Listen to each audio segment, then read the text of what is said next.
তিনি আমাদের কাছে একটা এক্সাম্পল সেট করতে চায়। আমরা যখন তার জীবনকে দেখি, যে তার জীবনের এটা প্রাধান্য প্রায়োরিটি ছিল যে আমি প্রতিদিন যাবো, আমি গিয়ে প্রভুর থেকে আমি শুনবো। হালেলুয়া। আর দেখি যে সেটার ফল কি। যখন আমরা যিশুকে ফোকাস করি, তখন হয় কি যে আমরা প্রভুর বাক্য শোনার জন্য আমরা তৈরি হয়েছে। কারণ কি, প্রভু তিনি নিজে এক্সাম্পল দেখিয়েছেন। আর সেটার প্রতিফল কি হতে পারে দেখুন, মতি 4:1-11 পদে লেখা আছে যে যিশুকে প্রলোভনে পড়তে হয়, আর 3 প্রকার প্রলোভন তার জীবনে আসে। আর যখন সে পবিত্রতায় পূর্ণ হয় আর তাকে মরুভূমিতে যেতে হয়, আর সেখানে সে যখন মরুভূমিতে যায়, তাকে প্রলোভনে ফেলে যে তুমি যে ঈশ্বরের পুত্র, তোমার তো খিদে পেয়েছে, তুমি তাহলে বলো এই পাথরগুলো যেন রুটি হয়ে যায়। আইডেন্টিটি প্রশ্ন করে প্রভুকে, আর প্রভু তখন শয়তানকে উত্তর দেয় যে লেখা আছে মানুষ কেবল রুটিতে বাঁচে না, কিন্তু ঈশ্বরের মুখ থেকে বের হয়ে আসা প্রত্যেক বাক্যে বিষয়। যদি বিশ্বাসী হিসেবে জীবন লাগাতে হয়, প্রভুর দিকে দেখুন যে তিনি কিভাবে ঈশ্বরের বাক্যকে মধ্যে রেখেছিলেন। সময় তিনি প্রভুর বাক্যকে বলেন। তার কারণ কি, প্রভু এই কথা বলছে সকালে তিনি আমাকে জাগিয়ে তোলেন, আর তিনি আমাকে তার বাক্য শেখান যে সময় আমাকে কি বলতে হবে। আমরা হয় কি, আমাদের কোন পরিস্থিতি যখন খুব কঠিন হয়, আমরা পরিস্থিতিকে বারবার করে দিই। ঠিক, আমার কানে ব্যথা হয়েছে, আমি 10 বার বলতে থাকি যে আমার কানে ব্যথা হয়েছে, কিন্তু প্রভুর বাক্য কি কথা বলে যে আমার ক্ষত সকল দ্বারা তুমি সুস্থ। আমার পেটে ব্যথা হয়েছে, আমি বলতে থাকি বারবার আমার পেটে ব্যথা হয়েছে, আর গলাতে পেটে ব্যথা আরো বাড়তে থাকে।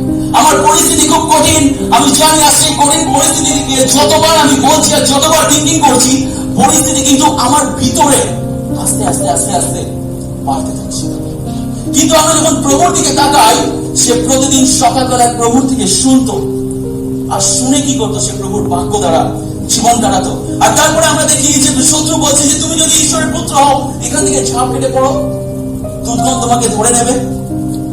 আর প্রভু তখনও বলে যে লেখা আছে তুমি তোমার প্রভুকে পরীক্ষা করবে না। আমেন। তারপরে আবার প্রভু তাকে পরীক্ষা, আবার শয়তান তাকে পরীক্ষা করে যে আমি তোমাকে এই জগতের সমস্ত রাজ্য দিয়ে দেব, তুমি যদি আমার কাছে মাথা ঝোঁকাও। আর প্রভু এই কথা বলে যে তুমি, লেখা আছে তুমি তোমার ঈশ্বর প্রভুকে আরাধনা করবে। 3টে উত্তর প্রভু দিয়েছে, অন্য কিছু এক্সপ্লেন করেনি, প্রভুর বাক্যের থেকে বলেছে। হালেলুয়া। যদি আপনাকে আর আমাকে সদা প্রভুর সঙ্গে ঘনিষ্ঠ সম্পর্ক, ক্লোজ রিলেশনশিপ যদি ডেভেলপ করতে হয়, বাক্য ছাড়া আপনি প্রভুর সঙ্গে সম্পর্ক ডেভেলপ করতে পারবেন না। যদি প্রতিদিন আপনি শুধু প্রভুর কাছে প্রার্থনা করেন আর প্রভুর উদ্দেশ্যে গান আর আরাধনা করেন, যদি বাক্য না থাকে, আমি বুঝতে পারছি না কি আমাকে বলছি, কিছু একটা আওয়াজ শুনছি আমি। তো এইভাবে চিন্তা করতে করতে যে বাচ্চাদেরকে ঘুম পাড়িয়ে দিয়ে সমস্ত কিছু অফ করেছে, যে সত্যি করে কি আমি শুনছি কিনা, দেখছি যে হ্যাঁ কিছু একটা আওয়াজ সে শুনতে পাচ্ছে। তখন সে মনে করে যে আমার নার্ভাস সিস্টেম হয়তো কোলাপস হয়ে গেছে, ওই জন্য হয়তো আমি এরকম ভয়েস শুনছি।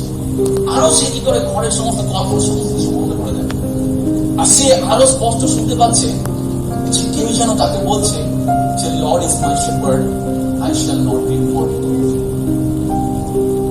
আর এই আওয়াজ সে স্পষ্ট শুনতে পায়। হোলি স্পিরিট তাকে হুইসপার করছিল সেই অন্ধকারের মধ্যে, যখন সে সুরক্ষিত নয়। আপনি যখন আপনার সম্পর্ককে প্রভুর সঙ্গে আপনি যখন দৃঢ় করবেন প্রভুর বাক্য দ্বারা, প্রভুর বাক্য আপনাকে সুরক্ষা দেবে। Amen, amen, hallelujah, hallelujah. দ্বিতীয় বিষয়, আরেকটা ছোট টেস্টিমনি আমি জাস্ট বলতে চাই। এক সময় আমার পালক, আগে আমার চাষের এক পালক, সে রাস্তা দিয়ে হেঁটে যাচ্ছিল, তার খুব জোরে খিদে পেয়েছে। আর একটা রাস্তায় যে দোকানে যারা মুড়ি বিক্রি করে, সেট করে মুড়ি দেয়। আর মুড়ি খাবার পরে হঠাৎ করে তার হাতে যে প্যাকেটটা ছিল সে পড়তে শুরু করে। আর দেখছি যে সেটা নিউ টেস্টামেন্টের একটা পৃষ্ঠা, যেটা দিয়ে ঠোঙা বানানো হয়েছে। আর যখন সে পড়তে শুরু করে, ওই জায়গাতে তার নতুন জন্ম।